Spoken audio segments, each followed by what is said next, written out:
Artificial intelligence will change your life. It's already being used in everything from self-driving cars to medical diagnoses. But with great power comes great responsibility. The rollout of commercial AI tools in recent months has shown the tech can make mistakes. It can hallucinate false information, show bias and discrimination, but perhaps most frightening is the potential for misuse by humans. These fears have sent governments scrambling to form regulation for a technology that many don't yet fully understand. While the European Union is already prepared to vote on a proposal for AI regulation, the US is only just beginning the process. In a congressional hearing earlier this month, OpenAI CEO Sam Altman had this to say. My worst fears are that we, the field, the technology, the industry, cause significant harm to the world. With a wave of new AI products coming out every week, the road to regulation can be as steep as the learning curve. Suresh Venkatasubrahmanyan has an insider's perspective on where we are in that process.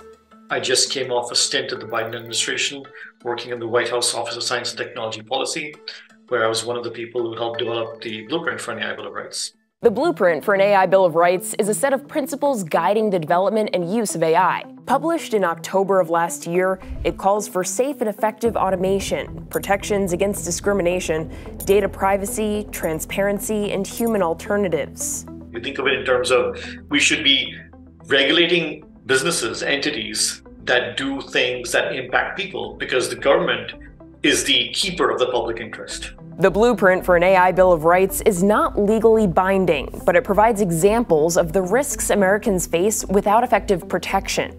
Without transparency, for example, child welfare investigations could open against parents based on an algorithm, without notifying those parents and giving them an opportunity to contest the decision. Or a predictive policing system could identify people at a greater risk of being involved in gun violence and put them on a watch list. Those people might receive no explanation for how they ended up on such a list.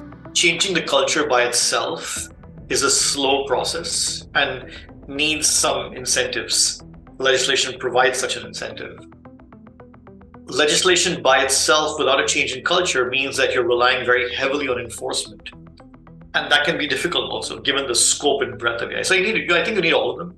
Venkatasubrahmanyan says different agencies are working internally to develop guidelines for using AI within their scopes. For example, this month, the Equal Employment Opportunity Commission issued guidance on how employers can use AI for recruitment and retention without violating federal anti-discrimination law. While U.S. guidelines and legislation are lagging behind commercial innovation, Venkatasubrahmanyan doesn't think that's a huge issue. The fact that products are coming out quickly does not mean that things are changing very quickly. ChatGPT changed a lot of things, I agree. But it hasn't changed the fundamentals of how we should think about regulating systems that affect us all. Concerned about a lack of regulation, tech giants Elon Musk and Steve Wozniak, along with other industry insiders, have signed an open letter calling for a pause in large AI experiments while lawmakers catch up. But there's no telling how long it would take for Congress to develop and pass concrete legislation. What we do know is that there's an assortment of proposals in Congress. Here at Straight Arrow, we'll continue to update you on AI developments, including how states and private companies react to the integration of this technology in nearly all aspects of human life. Thanks for watching. We know that Americans' trust in media is near an all-time low. That is why Straight Arrow News is on a mission to bring you unbiased, fact-based reporting. To make sure that you get the journalism that you trust, like and subscribe to Straight Arrow News below. And to catch all of our content, go to our website, straightarrownews.com.